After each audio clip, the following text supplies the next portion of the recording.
Once upon a time, in a magical land, there lived a dragon known as the Sneezing Dragon. Every time he sneezed, the whole village would light up with vibrant colors and magical wonders.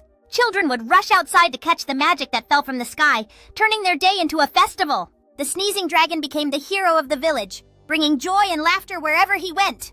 To thank him for his magic, the villagers threw a huge feast, celebrating their beloved dragon and his fantastic sneezes. From that day on, the Sneezing Dragon and the villagers became the best of friends, sharing laughter and adventures. Together, they explored magical lands, and every sneeze created new wonders that filled their hearts with joy.